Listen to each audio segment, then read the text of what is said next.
Welcome to the RJI Futures Lab, where we help you make your organization more innovative. I'm Ruben Stern. This week, some tips on making virtual reality content and an effort to simplify the process for journalists.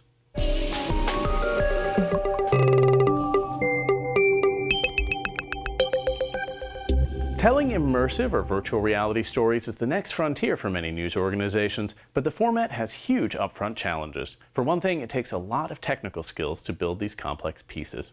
A team at the University of Texas at Austin is working on a solution for that. A journalist, a filmmaker, and an engineer, along with a group of students at the University of Texas at Austin, are developing an open-source virtual reality tool. Its goal is to allow journalists without the technical know-how to create their own immersive projects. Everything is moving towards sort of a democratization of immersive storytelling. But the big barrier that remains is if you're going to work within one of the game development engines, it's going to require the kind of computer programming expertise that almost no newsroom has. So we're calling it virtual reality for journalists, lowering the technological barrier to entry. The open source plugin is us trying to create a tool that allows anybody with any small amount of technical ability to bring in their 360-degree immersive media and add titles. We have the ability to add graphics, 3D models into this space. So it basically allows you to have extra flourish. And if you do that, you actually end up having stereoscopic content because the text can be brought closer or farther from the screen. The plugin is designed to work with the Unity 3D development platform, a game engine many VR creators use to build their projects. Well, in the Unity game engine, you have the ability to develop open source managed plugins, and that they felt like we could create plugins that essentially my shorthand for it was like WordPress for VR. It would allow a non-computer scientist, a journalist, a filmmaker, a student to do a lot of things. Basically a plugin for Unity 3D that allows anyone to import 360-degree spherical video and then with relative ease edit it, add text, 3D icons, objects, and create sort of a deeper experience instead of just normal 360 video content. Including elements like graphics, text, and 3D models within a video adds necessary context and helps deepen a viewer's understanding, the team says. You also have the opportunity for a lot of interactivity that you wouldn't otherwise have from a pure video rendering engine. So you could have user-selected content. You could have branching in your video or choose your own adventure kind of idea. And while it is possible to create immersive projects in other programs, their goal is to simplify this process by providing this easy-to-use tool. So a logical question might be, well, isn't there some other way to do this? If you're just enhancing 360 video, you could do it in After Effects. But that does require a pretty decent amount of how After Effects works and understanding that program. And frankly, I think that learning this from scratch is easier than learning that, as well as the fact that, just the navigation and the interactivity is real time, which with After Effects it can be, but it's a little bit more complicated.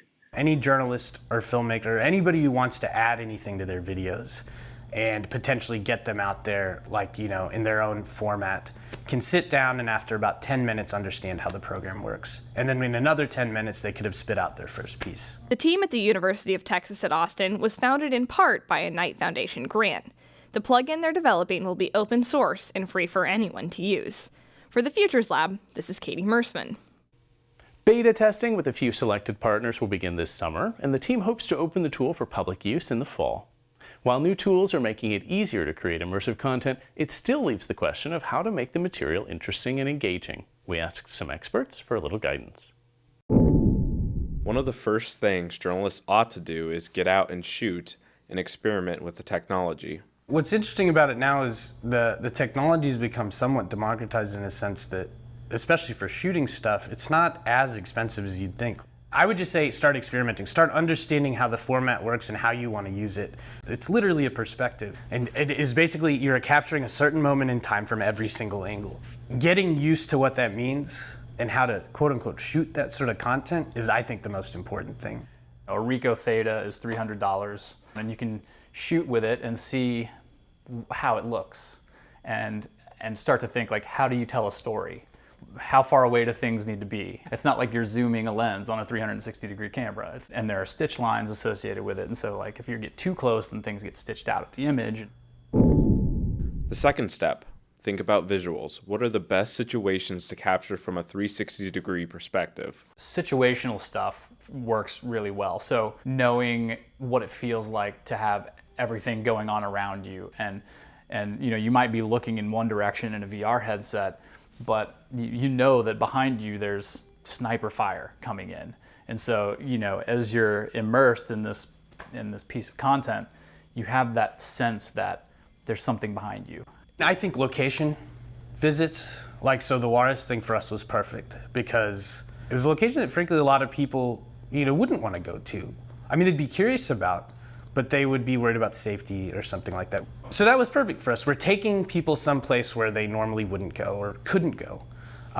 You know, with Mars, even though it's not video, the concept is similar. It's like you're on the surface of Mars. You can't go there.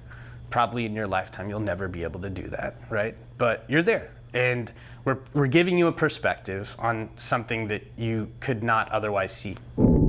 Third, find the right story to tell. It's very similar to, you know, any type of video that you would create in general. A story on Vine versus on Instagram versus Snapchat, you know, you tell stories differently on each one of those platforms. And so you want to know how to tell a good story, not just what you're saying out of your mouth and the content, but also like the imagery and how long it is and who your audience and who you're targeting. The risk we run with VR and immersive media is, you know, we have to think like, yeah, does this story actually mean something in 360? Like, because if it doesn't, just put more effort into, you know, the other ways of representing that story. And something else to keep in mind is distribution. You need content creators to be able to focus on the content creation and then have easy means of distribution. Sometimes I think we have to be, and I hate to use this word lightly, but gatekeepers in terms of what sort of content's being created, because one thing we don't want to do is flood the market with horrible content that will make people not believe in this technology or believe in this as a storytelling tool or, you know, a journalism tool. One final thing to note is that implementing directional sound will soon be the norm. Mugavero says sound that adapts to a user's visual proximity is key to a true immersive experience. For the Futures Lab, this is Berkeley Lovelace. You'll find links to additional resources along with this video. And that's it for this report from the RJI Futures Lab. I'm Ruben Stern. We'll see you in the future.